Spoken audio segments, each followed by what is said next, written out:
Good afternoon, students. Today we will discuss the last part of our history chapter, that is Women, Caste and Reform in class 8th CBSE. In previous videos we have discussed the different subparts of this chapter like society during 18th century, women write about women, working towards change, caste and social reform, Gulamgiri, demand for equality and justice. Now we will discuss about who could enter temples and non-Brahman movement, which are the subparts of caste and social reforms. Women, caste and social reform. In this video we will discuss about who could enter temples,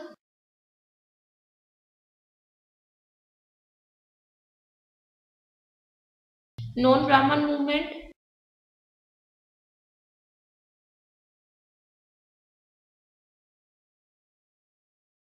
and after it organizations for reform.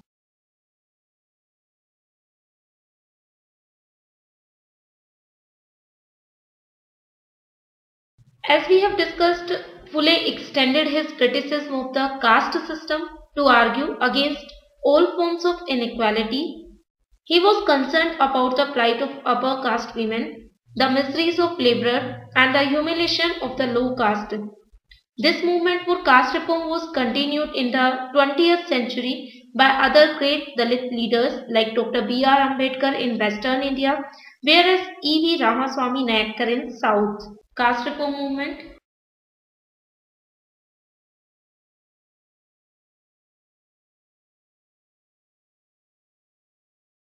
In Western India,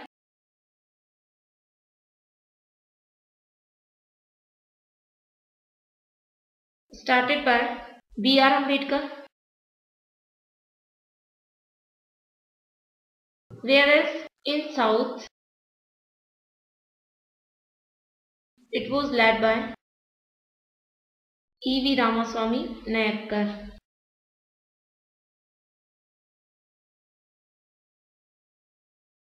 At first we will discuss the topic who could enter temples. Ambedkar was born into a Mahar family. As a child he experienced caste prejudices. In school he was forced to sit outside the classroom on the ground and was not allowed to drink water from taps that upper caste children used.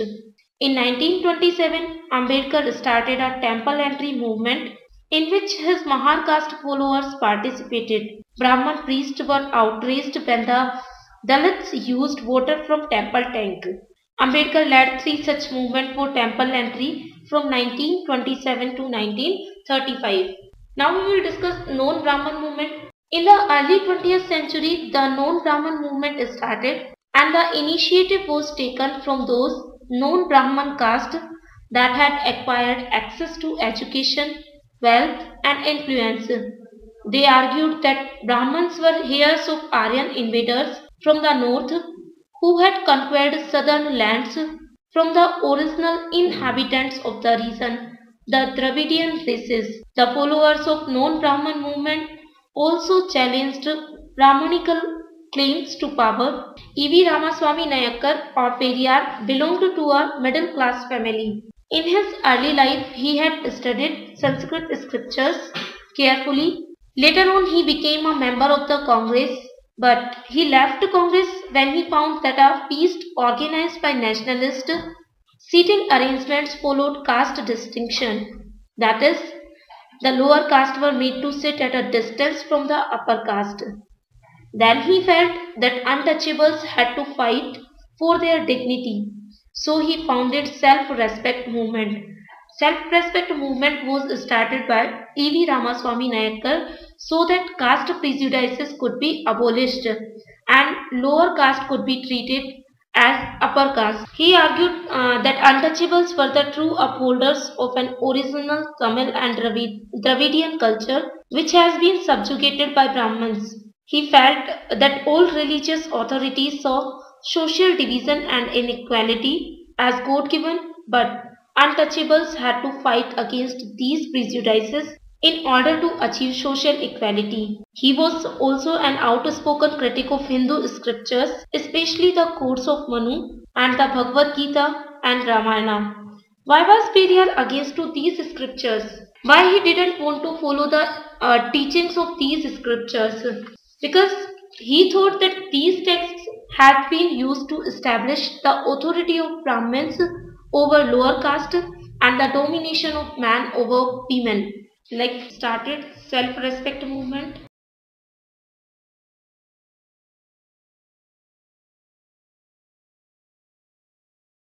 E.V. Ramaswamy Nayakar.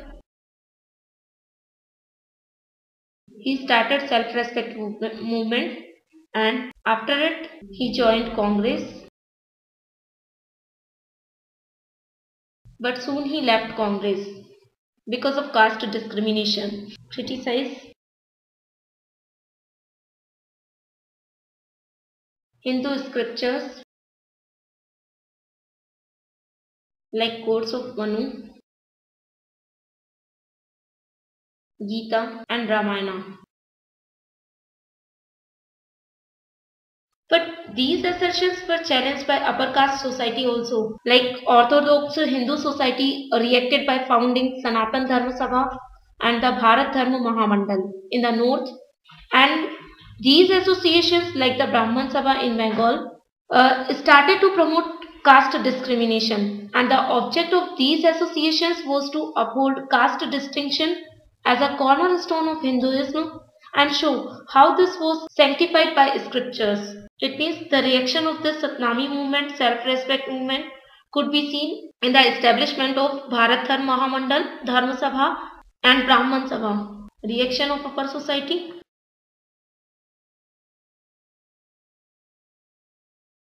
Hindu society established Sanatan Dharma Sabha.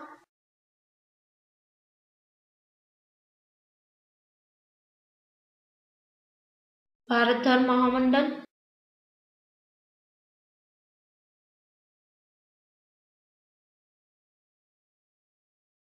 And Brahman Sabha in Bengal.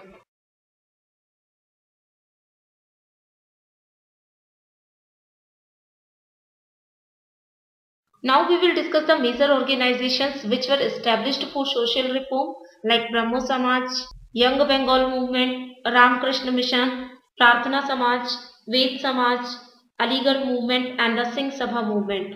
At first we will discuss about the Brahmo Samaj. The Brahmo Samaj was formed in 1830 and Keshav Chandra Sen was one of the main leaders of Brahmo Samaj. It prohibited all forms of idolatry and sacrifice believed in the Upanishads. It forbade its members from criticizing other religious practices.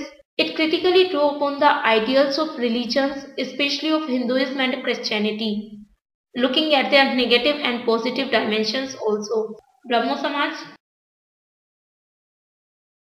organization for reform. Brahmo Samaj in 1830, led by Keshav Chandra Sen.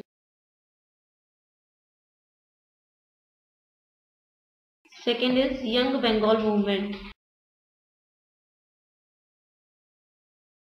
Young Bengal Movement was started by Henry Louis Vivian Derizio. He was a teacher at Hindu College, Calcutta.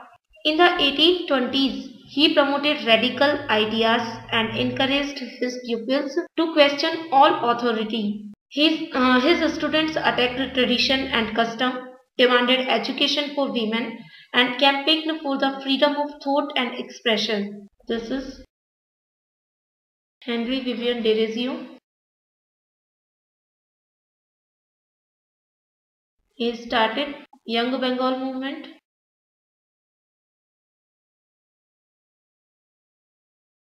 For social reforms like demanded education for women, spread the feeling of nationalism,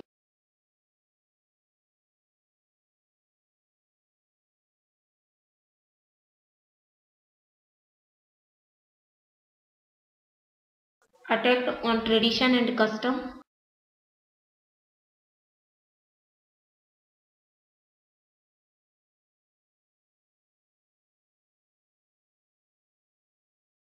this movement was started in 1820 in Bengal provinces. The third is Ramakrishna Mission. It was established by Swami Vivekananda in 1897 at Vellore district of Calcutta. It was named after his Guru Ramakrishna Paramhans. Ramakrishna Mission stressed the ideas of salvation through social service and selfless action. Third is Ramakrishna Paramhans, the Ramakrishna Mission.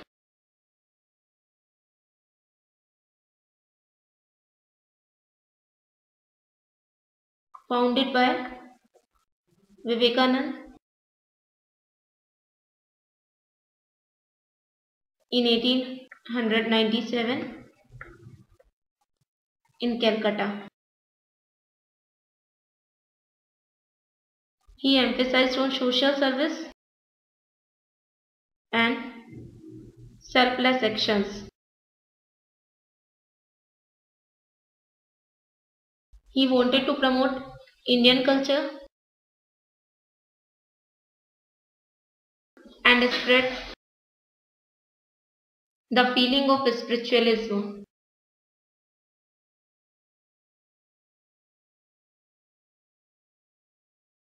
The fourth is Prarthana Samaj. Prarthana Samaj was established in 1867 at Bombay by Atmaram Pandurang. The Prarthana Samaj sought to remove caste restriction, abolish child marriage, encourage the education of women, and end the ban on widow remarriage. Fourth is Prarthana Samaj.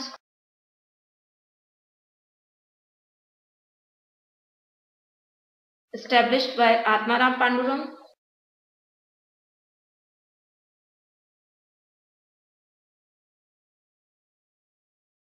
in 1867.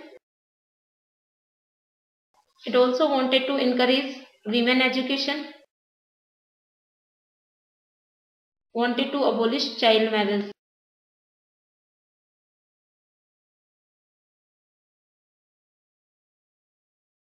Aligarh movement.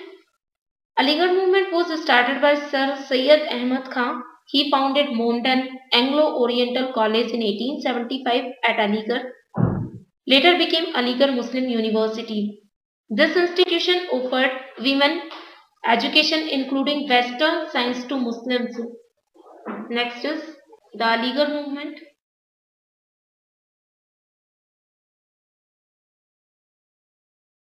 Sir Syed Ahmad Khan.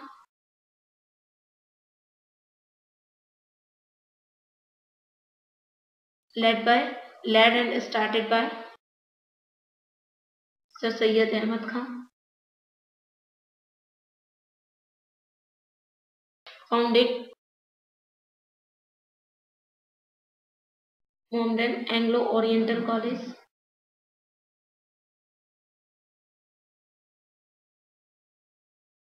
In 1875, which was later known as Aligarh University. He wanted to offer modern education, including Western science.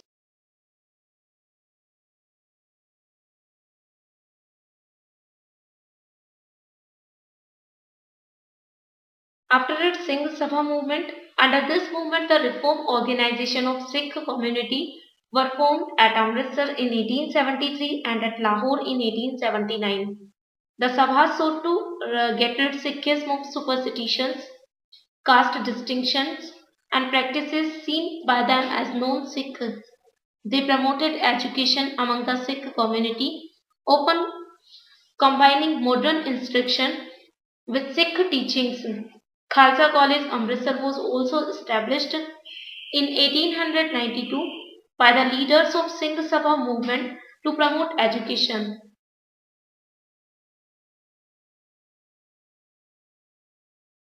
Singh Sabha movement. Under this movement, organizations were formed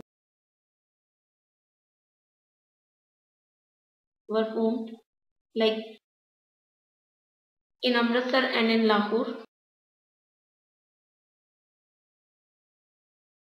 In Amritsar, it was established in 1873, whereas in Lahore, it was established in 1879. Khalsa College was established in Amritsar. so that modern education could be provided to Sikh community. And it was established by the leaders of Singh Sabha movement. The last is Ved Samaj.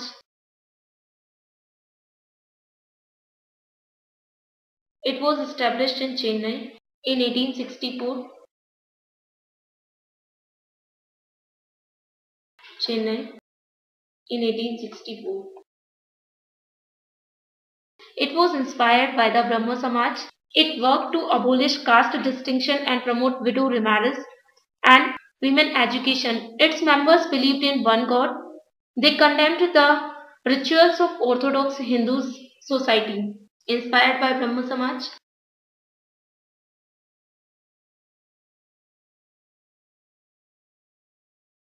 Thus we can say each and every social and religious group was contributing to remove social evils, whether it was related to women or lower caste, by promoting education and establish various social reform organizations.